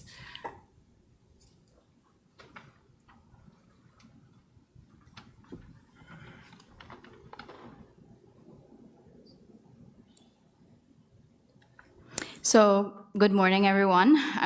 I must say that I'm very proud to be here today, and I also must state that I'm a fellow Orange Arcania here as well. So, I just want to mention that we've heard earlier that marine spatial planning is something that is certainly not new for Belize. And as Mr. Rosado mentioned, that it really involves a participatory decision-making process that can guide or will guide where and when human activities and sectoral activities can occur within coastal and marine blue spaces. But before we really determine where activities can or cannot occur, we must really question and ask what activities are even occurring within our territorial seas, within our exclusive economic zone. We really need to determine what activities are happening. And to answer that, we need one a very important piece to the overall puzzle, and that is data. So as a data manager, I cannot stress this enough. Data is very important and will be very important throughout this entire process. And having accurate, reliable, and updated spatial data sets, as I mentioned, is important. And throughout this process, we will be creating, collecting, and analyzing and mapping spatial and temporal distribution of human activities, sectoral activities, and also mapping physical and ecological information in order to, as I mentioned, to determine where these activities are occurring. So during the data gathering phase, the data collection phase, we will be really relying on your full support in providing key spatial data sets so that we can really enrich our spatial data repository under the process. So with that said, we've created an online spatial data viewer. I will be showing the link at the end so you can, if you have your laptops open or your mobile devices, can view the link. It can be viewed on, as I mentioned, mobile and computer devices. However, really viewed from a larger screen, you really get the full richness of the platform. So to start off, when you access the link, this is essentially what you will be seeing, and I'll be guiding you through the full functionality of the platform. I must state that it's a very simple and user-friendly platform. It's easy to navigate through. So when you access the link, the little window or message splash screen will appear in the center. And after you click OK, it will automatically go away. And then we have several tabs shown in blue that have some information on the project background and some sectoral activities or sectors represented there on the tabs. I must mention we do not have all sectors there, so please do not feel left out. But as this entire process unravels and we help to update and further enrich the platform, the other tabs will be added. So we also have some key little widgets on the side. We have an information widget at the top, and the one that just popped up is the legend. So when you click that, and as we proceed throughout the tabs, there are the legends on the side that you can click on, and you can actually see the information within that you are viewing on the map. So first, this is the ecosystem tab that we have some key spatial marine data sets. For example, we have where the mangroves, forests are located, seagrass, coral reef beds. And then on the side, as I mentioned, you have a brief description on ecosystems and how the data is visualized. Again, you have the little legend there, and then at the bottom you have an overview map to see really where you are. We can also zoom in. For example, this is a zoomed in version of where mangroves once existed and then currently exist for Belize. For example, if you click the link, you can see further metadata that will be providing that information. As we proceed, we have a fisheries tab that has managed access information. There's also a tourism tab, a shipping and transportation tab, and lastly, a coastal and marine development tab. So there is a little link at the top, or a little icon on the top, that you can click on, and then you can access the link. This platform could also be embedded in other websites. And I'm sure it's going to be available as well within the overall MSP process website. So that is the link. However, I must state again that as this process unravels, we will be needing your full support, especially within the data gathering stage. Thank you very much.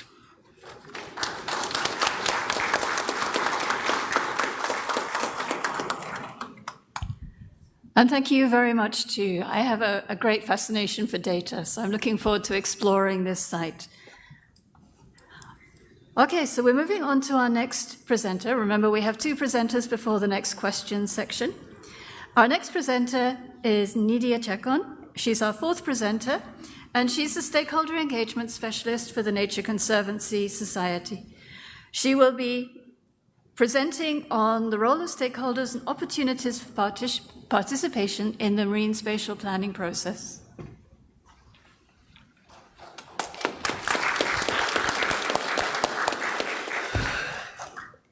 Good morning, everyone, and also good morning to our online viewers. Let us not forget that they are also engaging with us. And I stress on it because my daughter has been online for 2 years, and she always says, "Mommy, the teachers forget we are online also, and they're not engaging with us." So let's give a round of applause to the core team who has set our friends there, Janelle McNabb, Belisario Carballo, who are engaging and making sure that we are not forgetting our online viewers with their questions.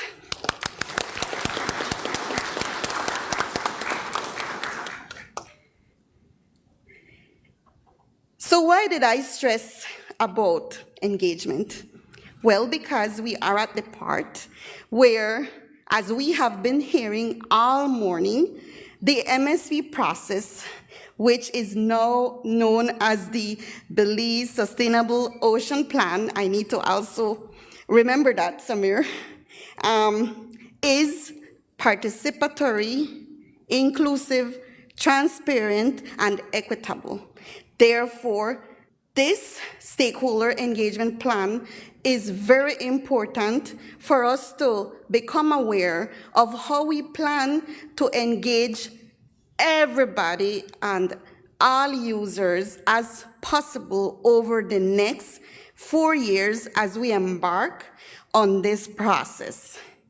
So what I will be covering with you in summary is the background work that we have been doing prior to this launch, how we plan to engage moving forward, and the next steps in terms of what happened in terms of engagement today. So I want to reiterate, because engagement is embedded in me, I have owned it. We have been hearing the term oceans. The Prime Minister mentioned it. Why would it talk about oceans? We call it Caribbean Sea. We call it waters, right? Well, under the Maritime Areas Act, we define the maritime areas of Belize as the internal waters, territorial sea, and the exclusive economic zone. But we are using the term oceans from now on because that's the language that is being referred to under our conservation commitments. So that's why we have embraced it.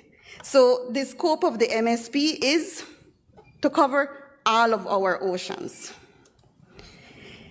Because this is a participatory process, very important, I want to stress to you all and thank you for being here, because it shows that you want to be a part of this process. The public that is online also, by just clicking there, they are showing that they want to be informed. And basically that is what it is. The MSP will be stakeholder-driven because we will bring together the representatives from all the sectors that we have identified that use our marine space to identify, analyze, and find the synergies of the activities that are occurring in our marine space and also plan for the future. So let me take you along with me how we plan to move along in this journey. So we have started a lot of work prior to this launch.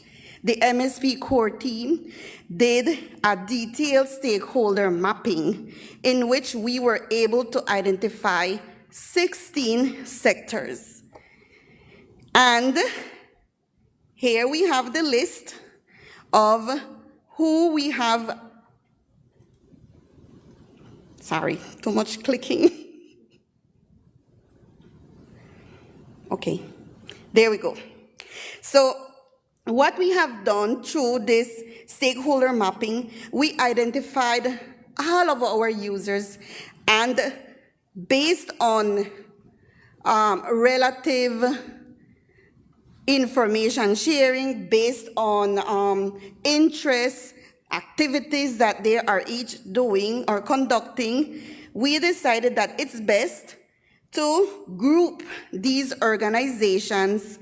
We're talking about the communities, the organizations, the relevant government and ministries, and we decided that, okay, we need to have this list. So we have 16 of them, and they are categorized as fishing industry, the aquaculture that involves the inland and mariculture, the tourism industry, our MPA co-managers, the research and education NGOs, the regional and international organizations, coastal communities, maritime security, renewable energy, academia, communication service provider, the media, transboundary counterparts, government departments, relevant ministries, and coastal development.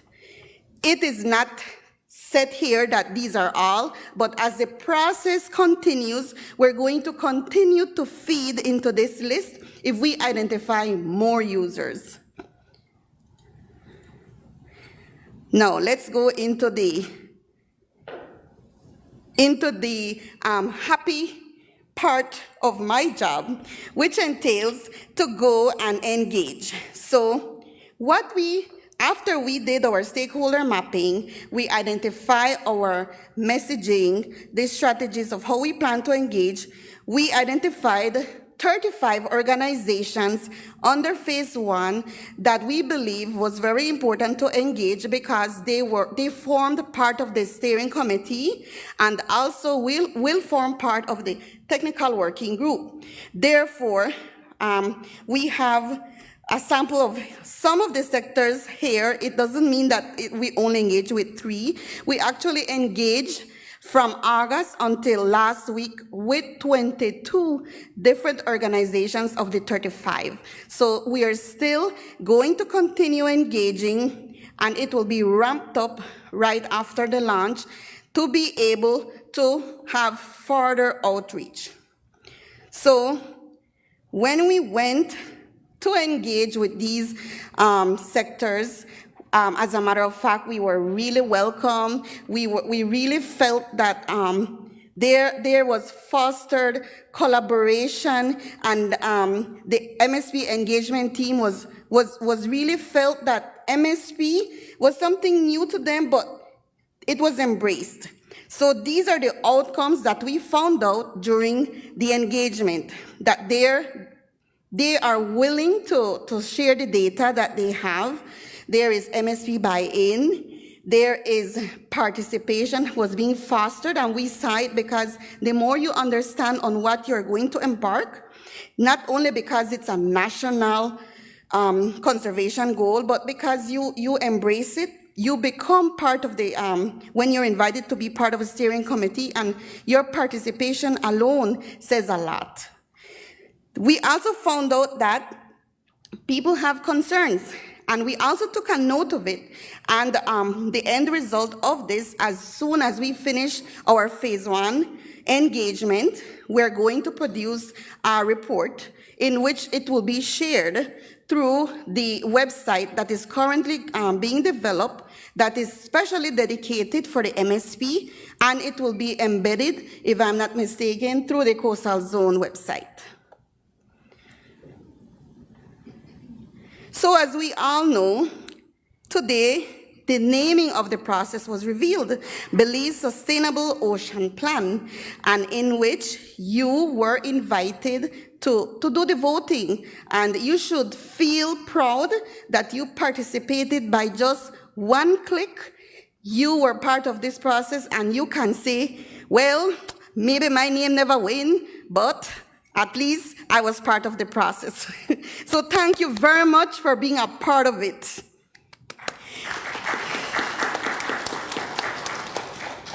So what follows next? A logo will be developed for the process, for identification and branding. And look out, because we will also have the participation of you all for the voting process of the logo. So this is the end of my presentation. I want to thank you, and from the bottom of my heart, I want to say that we hope that you continue to make that space, that time to engage with us as we will move forward, because from now on for the next 4 years, we will have full engagement, meaning that we are now going to go to the communities. We're going to have focus groups, and that's where we are going to engage to that level, because remember, we have to be inclusive and equitable. So that is a big part of the puzzle for this MSP process. Thank you very much.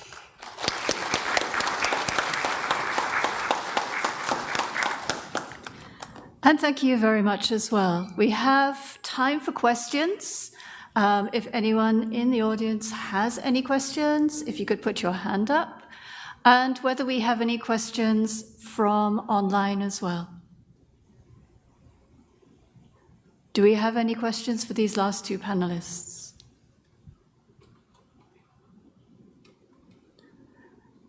Okay, a last check for whether we have questions online. Okay, excellent. So we can move forward into our last presentation. I'd like to introduce Chantal Samuels, the Chief Executive Officer of the Coastal Zone Management Authority and Institute. She's going to be presenting on the way forward for Belize's marine spatial planning process, the integration of the process with other national initiatives and planning processes, the timeline, milestones, and outputs, and she will be taking us to the end of today's session. Thank you.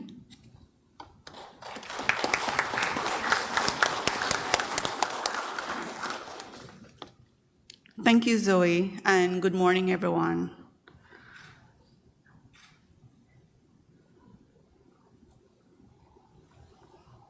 Okay, so we've all just experienced a very rich informational session, thanks to my esteemed colleagues on this panel.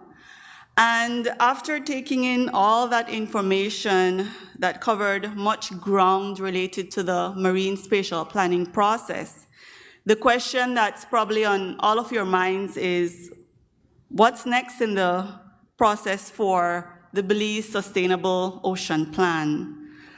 I can tell you that we do expect to have a process that will be evolving, and a very dynamic one at that.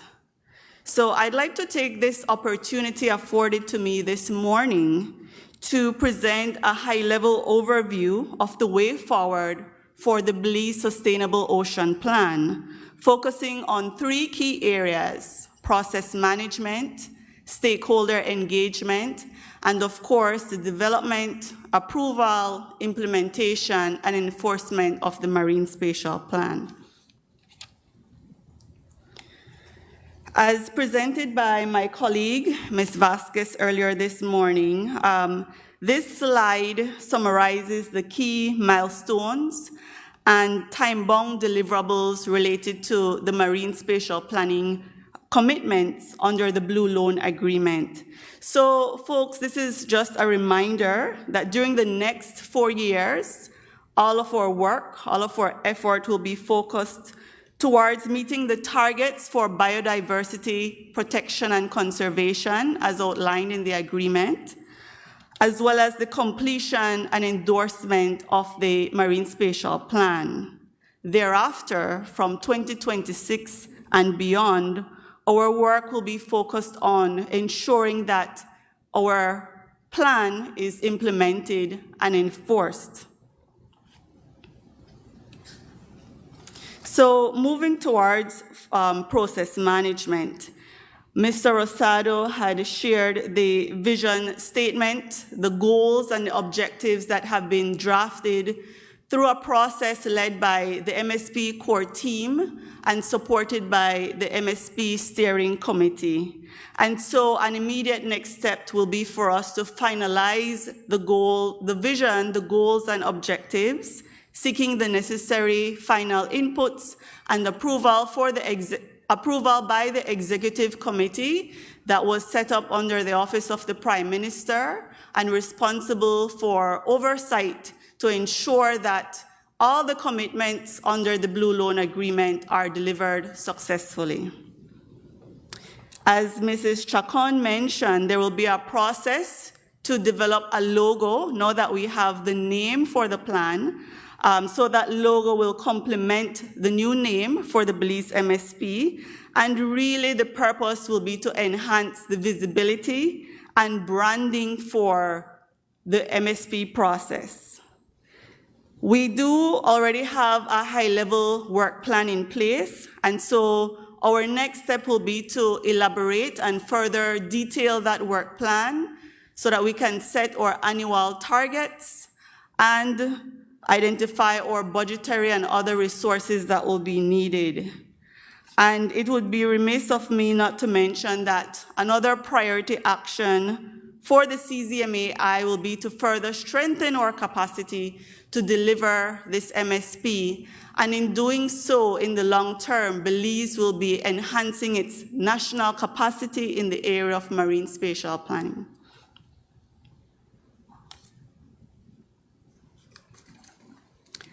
A common theme mentioned throughout today's proceeding is that the Belize marine spatial planning process needs to be a stakeholder-driven one. And as such, it will be critically important to keep all stakeholders engaged at all stages of the process.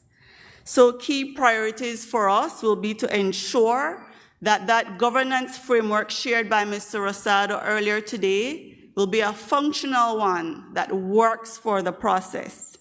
And so we expect to have the continued leadership and guidance for the day-to-day management of the process by the MSP core team. And MSP steering committee members, please be ready to gear up for the work that's ahead. You're tasked with a very important responsibility to lead the oversight for the inputs for the process, as well as the outputs, the actual plan that will come out of this process.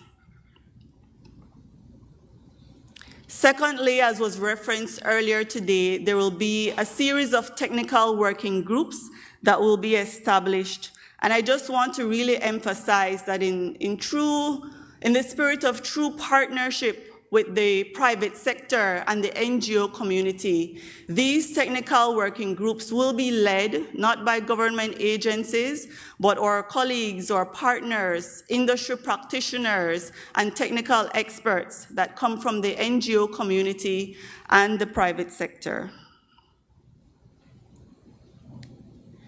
We will be implementing multi-year communications and engagement strategies and actions throughout the next 4 years and beyond. We will be employing a suite of mechanisms to support a two-way flow of information sharing.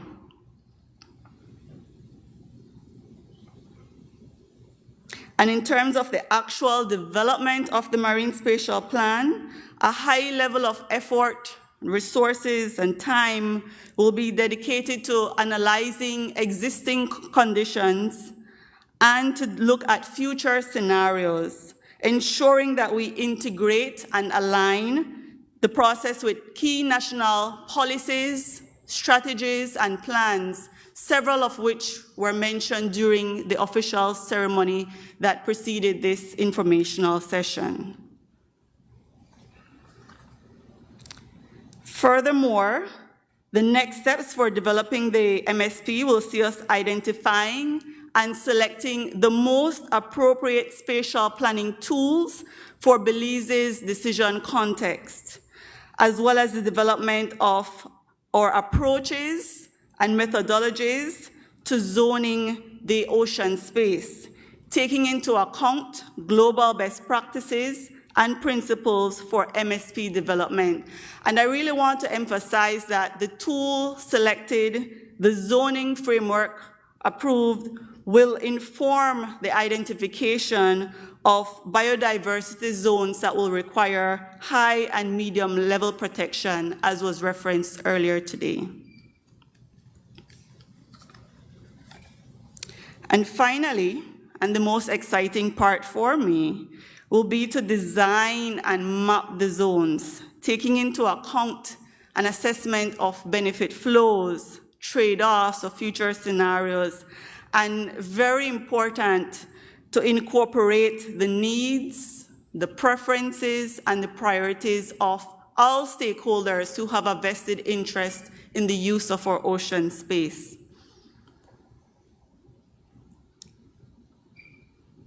Given that our MSP has to be legally enforceable, we will need to develop a policy, a plan, a vision, a roadmap for implementation, and, as I mentioned earlier, ensure that we enact the regulations that will facilitate and create the enabling environment for the enforcement of the MSP zones once approved.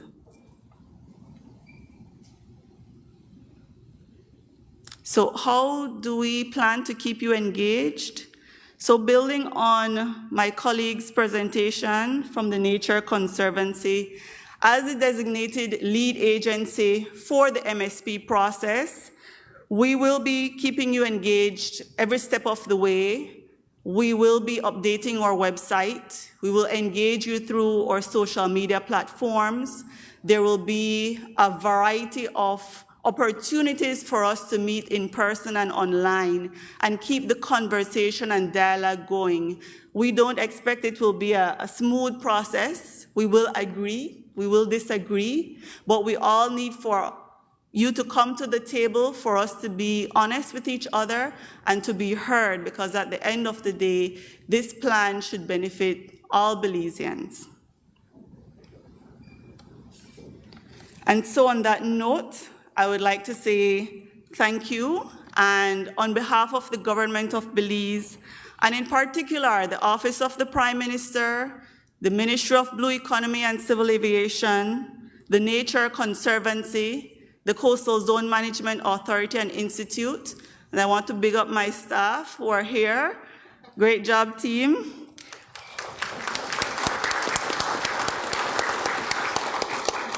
I thank you all for joining us to the end of today's program as we celebrate the achievement of the third milestone under the Blue Bond Agreement. It's something that invokes national pride, and I hope you feel the same way as well. I'm very excited and looking forward to the years ahead. It will be a lot of work, but a lot of rewarding work. CZMAI, as the MSP lead agency, commits to continue engaging you every step of the way so that together we can develop a marine spatial plan, correct myself, the Belize Sustainable Ocean Plan for the benefit of people and our natural environment today and into the future. So thank you all once again for joining us. We appreciated having you here with us, and do enjoy the rest of the day. Thank you.